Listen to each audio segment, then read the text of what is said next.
Hey, it's me, a little firefly trying to say, hey, the darkness ends over here. And, it's everywhere.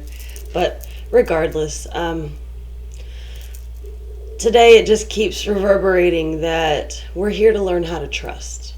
We're here to learn how to trust others, how to trust ourselves, and we're given a spirit of discernment. Our intuition helps to guide us and tell us, oh, that person's safe to trust, or they don't seem like they're doing too right. Maybe you should pull back. And that's the hard part, especially when you feel like you're in a dire situation.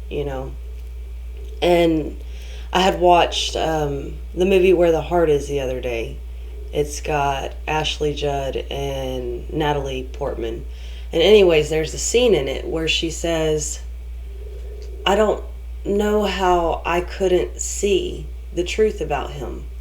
You know, what am I missing? How could my kids sense that he was evil?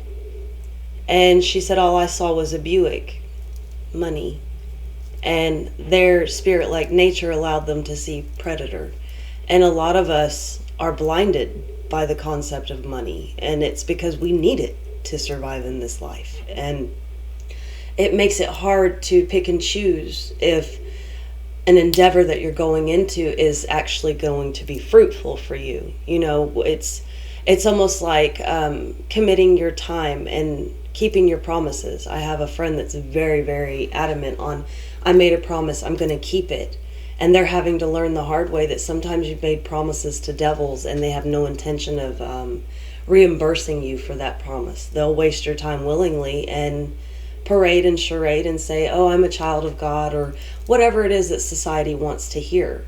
And I think a lot of times we forget that there's that devilish energy everywhere. It's the sense of greed, jealousy, deprivation, just whatever it is that will put you in a corner because you said, oh, okay, I'll give up my time. I'll give up my situation to help you out. But on the backside, that person was simply looking for somebody to use. And this is where the lesson starts coming. And of course, that person is incurring karma for themselves, right? They're at a point to where they're making the choice. That's fine. And as individuals, we have to let people that are dishonest be dishonest. Do not seek vengeance. Do not pray failure upon them. Do not interrupt your blessings for somebody else's wicked nature. And that's hard. I know it's hard because a lot of us do want to seek vengeance. A lot of us do get wounded in the process and our lives start becoming tumultuous, especially when we rely on others that we trusted. And the hardest part is when those people are family. And it's sad what I'm watching someone go through right now because they have put so much faith in the fact that these people would never do me wrong. Knowing in the back of their mind, knowing in their subconscious, these people are not going to do me right. So when it comes down to it, it's that being blinded by the Buick. It's that wanting there to be more, knowing in your heart. And when that gut starts telling you, something seems off. And I even tried to warn this person multiple times, even about another situation that they've gone towards. And every step they're taking is costing them financially in hopes of getting something in exchange, rather than realizing they're bleeding themselves dry. And I had to point out last night that time and energy is money. I'm not sure if you're aware of that. Most people look at money as, this in your face. This is money. It won't even pick it up. But your money, your time, your energy, everything you put into a situation is currency. It might not be tangible for other people. It might not be something that they're looking at going, oh, there's a value to that. And if you can't see the value to yourself, then you're devaluing yourself. You're showing that you don't respect yourself, you don't love yourself, that you don't believe in yourself by keeping promises to devils. Because like I said, their sole intention is to get out of you what they want. They could care less if you're going to end up being homeless, starving, without a vehicle, if you lose your job. They don't care. They're soulless, empty individuals that they're oftentimes here to remind us of how to trust, who to trust. And the best person to trust is yourself. But you have to tune into that frequency of your intuition to say, oh, I see it. I see your game here. Your whole intention is to simply get what you can get while you're getting it and then bail on me. Don't answer my phone calls. Don't answer my texts. Turn your back on me. Care less about the situation. Make excuses for your own actions and tell me you've got situations you've got to handle, even though you knew good and well coming up to the fact of what you had agreed to. And that's the hard part, because we want to believe people are good. We want to believe that people are here to help us. But this is a highlight for the wicked news.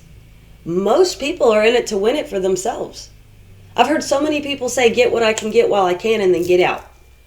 And that is a flawed way of thinking. That is a tarnished concept that will leave you just accepting bad karma left and right, building up things for yourself, future generations, maybe lifetimes to come.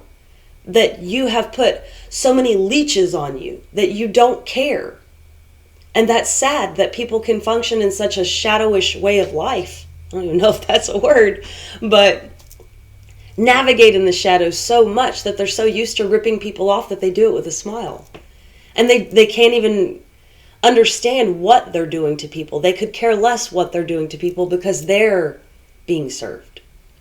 And that in itself is when you start realizing the difference between the positive energies that want to push to see the world become a better place, and then the negative energies that keep pulling back and drawing back and going, that's mine, my precious. And they're willing to do whatever to keep that tangible currency in their pocket. And that's sad when you have people that will leech away from you and make you miss blessings for yourself, or put you in a point to where you're stalled and now you're so upset and you're so stressed out that it's lowering your vibration, because vibration is everything in this world. When you feel the wind blowing on a nice summer day and there's that coolness, maybe you have sweat on your body or you're just sitting in the shade, but there's that, oh, that was needed, that kind of feeling.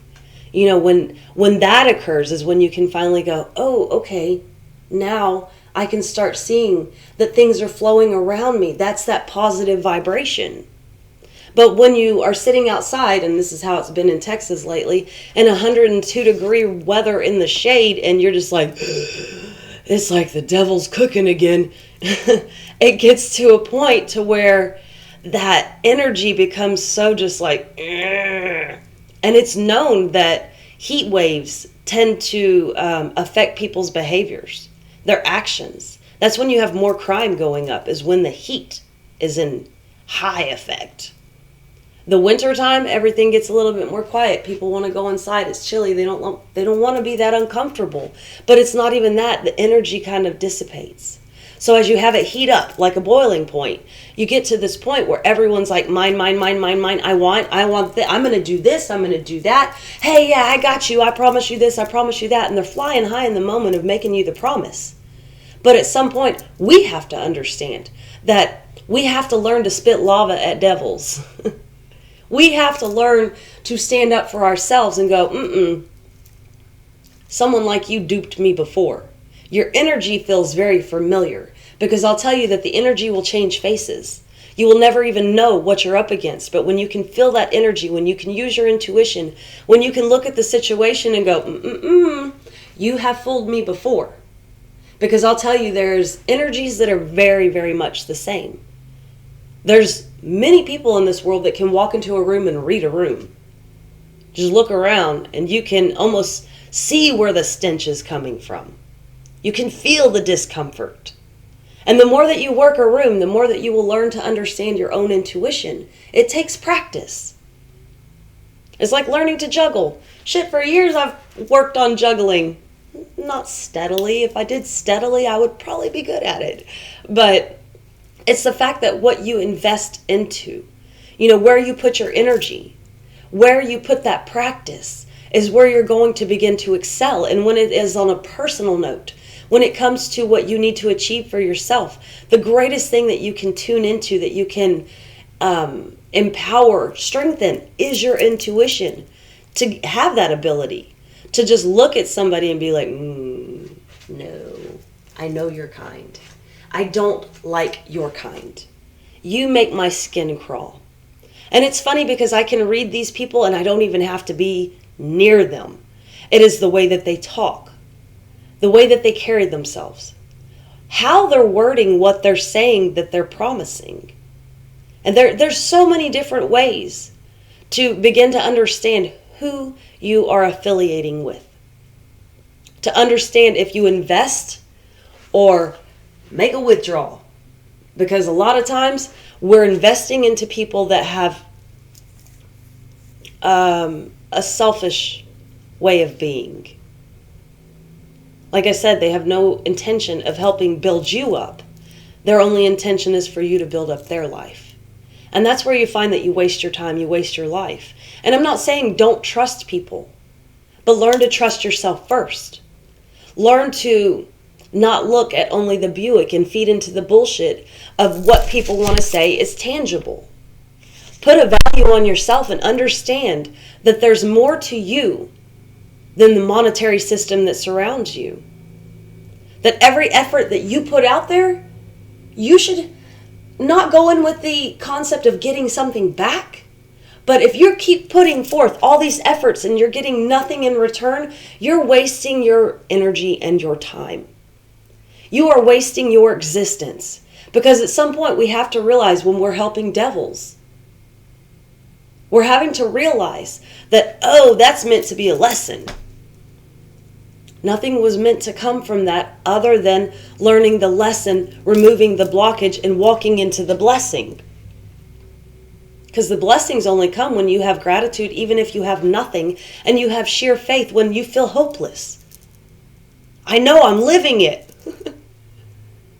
Every day I've had to swallow my pride a little bit more, and sit here and try to just be grateful for what I have, not for what I feel like I'm losing. Can't focus on, this is happening. And if this happens, then I'm going to end up like this, and then I'm going to end up like that. Oh my God, I let everybody down. Because you can beat yourself down in such a way that you can sit there and put yourself in a corner feeling like you're the victim, but you put yourself in victimhood. And that's the hard part. Because yes, I did live with a predator for so many years. I did live with somebody that convinced me I was the bad guy. And it took many, many, many years. And I'm still working on it. To understand it's okay to trust me. I'm not an idiot. I was gullible. I was naive to the fact that people could actually be so devilish, so selfish, so self-absorbed. And honestly, all of that comes from trauma. Things that they have allowed to happen to themselves that they can't, at this point, even admit that they allowed something bad to happen to them, because then that would make them feel powerless. So when it comes down to it, and we're dealing with people, it is very, very important. Like I said, learn to trust yourself. Learn to work that intuition in such a way that you're guided in a manner that you'll spot it right off the bat and be like, I'll go that way. I'm going the other way today. I saw you yesterday, I saw you the day before, and I'm not giving you a chance to ask me to sacrifice myself for you. Because in the end, when people are using and abusing you, they're just sacrificing you so they don't feel the pain of life. So they don't have to dig deep. So don't let others sit here and convince you that they will give you the world. Especially when they have no intention of offering you anything. Don't just see the Buick. Don't just see the monetary gain. Because when you're doing things from a selfish standpoint, most of the time a monetary gain, you will find that you're being duped. because you're going to be taught to either function from the heart, help others in need, or you're going to find yourself being in need, hoping someone will help you. Those are hard lessons to learn, but we all got to learn them. So I'm going to leave it on that note. Peace, love, and light. Talk to you later.